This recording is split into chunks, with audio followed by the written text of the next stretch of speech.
और अब बात महाराष्ट्र के विधानसभा चुनाव के एक अलग पहलू की।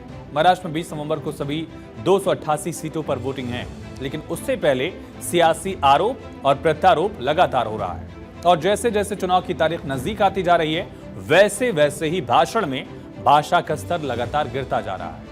कांग्रेस के नेता कन्हैया कुमार ने गुरुवार को महाराष्ट्र के नागपुर में रैली की और महाराष्ट्र के डिप्टी सीएम देवेंद्र फडणवीस के धर्म युद्ध वाले बयान का जवाब दिया। हालांकि जवाब देने के दौरान कन्हैया भाषा की मर्यादा का ख्याल नहीं रख पाए। कांग्रेस के नेता कन्हैया कुमार ने कहा था कि ऐसा तो नहीं होगा कि हम धर्म बचाएंगे और डिप्टी सीएम की पत्नी इंस्टाग्राम पर रील्स बनाएंगी। महाराष्ट्र के उप मुख्यमंत्री की पत्नी पर कन्हैया कुमार की इस टिप्पणी पर खूब बवाल मचा। बीजेपी नेताओं ने भी पलटवार किया। बवाल के बीच खुद देवेंद्र फडणवीस ने मोर्चा संभाला और कहा कि उनके विरोधियों ने उन पर और उनकी पत्नी पर निजी हमले शुरू कर दिए, क्योंकि उनके विरोधियों को एहसास हो गया है कि वो हरा नहीं पाएंगे। प्रधानमंत्री गलत नहीं कहते हैं जब वो कहते हैं कि महिलाओं के विकास और महिलाओं के नेतृत्व वाले सामाजिक सुधारों पर ध्यान केंद्रित किया जाना चाहिए।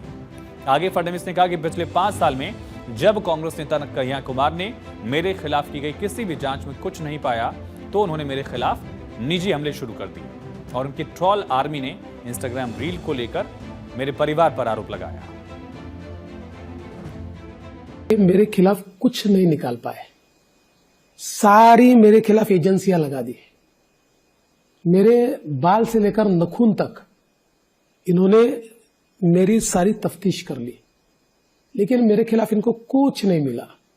जब कुछ नहीं मिला तो उन्होंने मुझ पर पर्सनल अटैक चालू किए।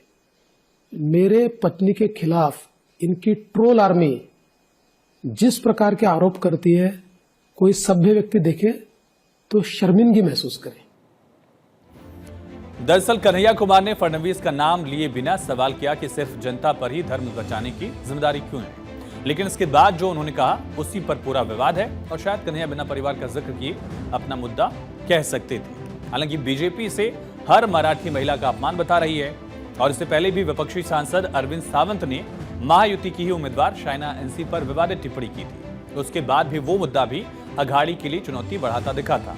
अब बीजेपी प्रवक्ता शहजाद पूनावाला ने कन्हैया की टिप्पणी पर आपत्ति जाहिर की और इसे हर मराठी महिला का अपमान बताया।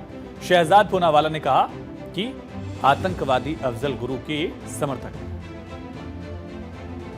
कन्हैया कुमार जो नक्सलियों को शहीद मानता है और अफजल गुरु के बरसी पर मातम मनाता है, वो महाराष्ट्र की बेटी हमारी बहन अमृता फडणवीस जी के बारे में इतनी घृणात्मक टिप्पणी करता है। महाराष्ट्र में आकर महाराष्ट्र की बेटी को इस प्रकार से अपमानित करना, ये कांग्रेस का डीएनए।